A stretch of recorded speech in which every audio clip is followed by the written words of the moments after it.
Donc ça tape bien hein, quand même en 4 grammes. 4 grammes. J'ai 28 grammes de plomb durci.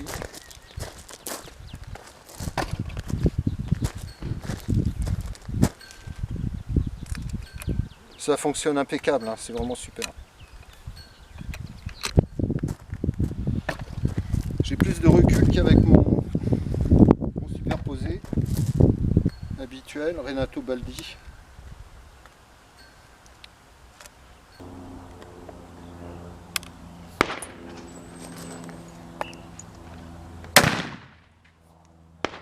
Pas mal.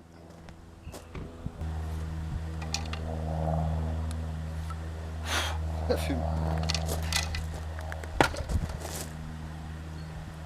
Le directeur du stand est venu me voir parce qu'il a vu de la fumée.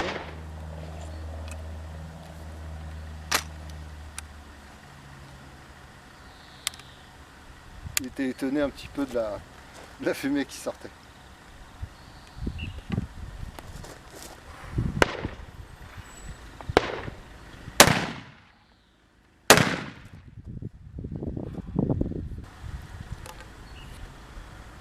C'est vraiment puissant. Hein. Wow. On va essayer les standards.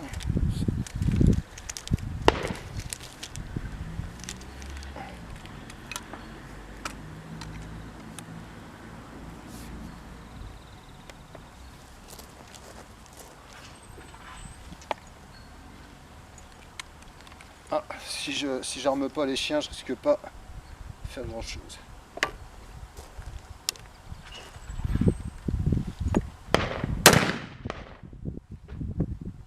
La poudre est plus rapide sur celle de l'armurerie Porson là. Ça va, ça chauffe pas trop.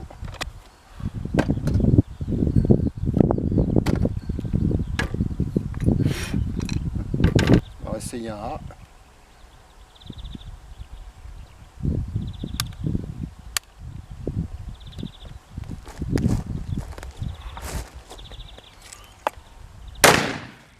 Voilà, j'ai fait une doublette.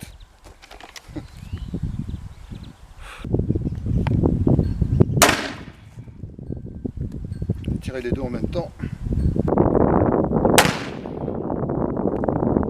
C'est très très facile de viser, mais de faire des parallaxes, beaucoup plus facile. On est vite hors visée si on fait le moindre petit écart dans. Sinon, très intéressant, mais ça tape pas mal. Hein, avec le canon court comme ça en 4 grammes. Donc, on fera peut-être un petit point à la maison sur le fusil.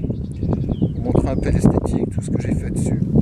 Enfin, c'est une belle aventure. La prochaine fois, je mettrai une deuxième caméra pour qu'on voit tous les plateaux que j'arrive pas à toucher. Donc à bientôt. Bien, ben, retour à la maison après le ball trap. Donc j'ai tiré à peu près une trentaine de munitions. Donc bon bah voilà, c'est une arme qui doit avoir 130 ans hein, minimum et qui est complètement opérationnelle. Alors moi je l'adore hein, parce que je trouve que franchement sa crosse est sublime. Je sais pas si on la voit parce que je regarde jamais ce qu'on voit à la caméra et on me le reproche et on a raison. Donc tout a été refait dessus. J'ai encore un petit jeu sur le chien. Je vais régler ça. Ouais, petit aparté. Donc comme vous avez vu, la plupart des fusils de cette époque sont en 16. Il y a beaucoup de chasseurs qui aiment le 20 et qui font des tirs splendides avec du 20. Mais le 16, c'était vraiment le grand calibre de l'époque. Et beaucoup de gens qui me demandent des fusils, éventuellement, ils me disent « je veux un 12, je veux un 12 ».